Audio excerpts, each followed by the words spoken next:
जैसा कि आपको आवाज़ से ही पता लग रहा होगा कि कितने खस्ता, कितने ये करारे बने हैं नमक पारे।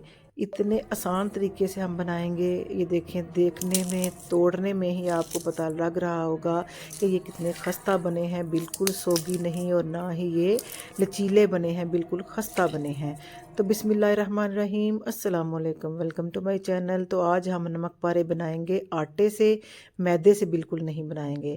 2 कप लिया है गंदम का आटा, वही आटा जो हम रोटी बनाने के लिए इस्तेमाल करते हैं। 2 कप गंदम का आटा मैंने लिया है और 2 टेबल स्पून इसके अंदर सूजी मैंने ऐड की है। हाफ़ टी स्पून इसके अंदर मैंने नमक का ऐड किया है और हाफ़ टी स्पून इसके अंदर अजवाइन का इस्तेमाल करेंगे। क्रश करके अजवाइन का इसके अंदर डालेंगे ताकि अच्छा सा फ्लेवर आ जाए और सूजी भी जो है उसके साथ बड़ी अच्छी इसकी बाइंडिंग होती है और बहुत ही खस्ता जो है वो नमक पारे बनते हैं। तो सूजी आपने ज़रूर ऐड करनी है। थोड़ी सी कलवंजी ली है और इसके अंदर मैंने 2 टेबल स्पून दिए हैं ऑयल, देसी घी के लिए हैं। आप चाहें तो बनास्पति घी भी ले सकते हैं, लेकिन लीजिएगा आप ज़रूर घी ही।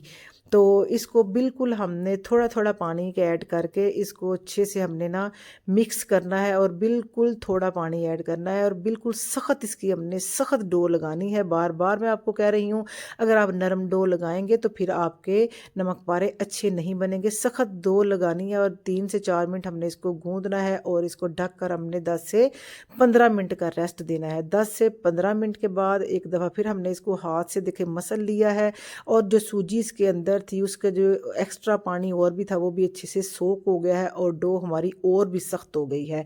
आपको तोड़ने से और पकड़ने से ही पता लग रहा होगा। तो इसके हम 2 हिस्सों में डिवाइड कर लेंगे और ऊपर मैदा डस्ट करके इसकी हमने रोटी बना लेनी है, या आप इसको लंबाई स्क्वायर में जो कुछ चाहे बेलना बेल लें। थोड़ा हम इसको पतला ही बेल लेंगे। तो बहुत मेहनत लगी थी इसको ज़रा बेलने में, क्योंकि ये थोड़ा टाइट बहुत ज़्यादा आटा था, इसकी वजह से। तो ये मैंने आपको शॉर्ट करके रेसिपी दिखाई है। तो इसको कटिंग कर लें। मैंने इसको पिज़्ज़ा कटर से कटिंग की है, आप चाहें तो इसको तेज़ छुरी की मदद से भी कटिंग कर लें। लंबाई में पहले कटिंग करें, या अगर आप रोटी गोल बना रहे हैं तो फिर आप उस हिसाब से इसको काट लें। और छोटे बड़े जो आप पसंद करते हैं आप उसी साइज़ में इनकी लंबाई को रख सकते हैं। मैंने इसको थोड़ा मीडियम ही रखा है। अगर आप लंबा करना चाहते हैं तो आप लंबे भी कर सकते हैं। और बिल्कुल इनको उखाड़ना भी आसान है। थोड़ा सा हम इसके ऊपर आटा डस्ट करेंगे और ये अगर टेढ़े मेढ़े हो भी जाते हैं तो फिर भी कोई परेशान होने की ज़रूरत नहीं है। ये जब घी में जाएंगे ना, ऑयल में फ्राई होंगे, तो खुद ही ये सीधी हो भी जाते हैं। तो इसको मैंने मीडियम आंच के ऊपर ऑयल को भी गर्म करना रख दिया हुआ है। मैंने सरसों का ऑयल लिया है, इसको बहुत ज़्यादा हेल्दी तरीके से बना रही हूँ।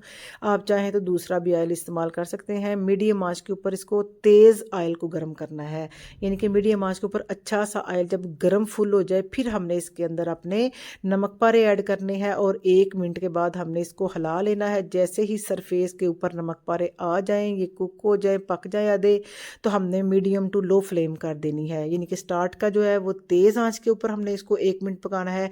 उसके बाद जब ये सरफेस पे यानी कि घी के ऊपर आ जाएं, फिर हमने मीडियम टू लो फ्लेम कर लेनी है। और जैसे ही ये प्यारे से पक जाए, अच्छा सा गोल्डन कलर आ जाए, तो हमने इसको निकाल लेना है। यकीन मानिए बिल्कुल भी नहीं पता चलेगा कि ये हमने गंदम के आटे से बनाए हैं कि मैदे से बनाए हैं। तो आप ये बिल्कुल हेल्दी रेसिपी है, सरसों का तेल भी हेल्दी है और गंदम भी हेल्दी है।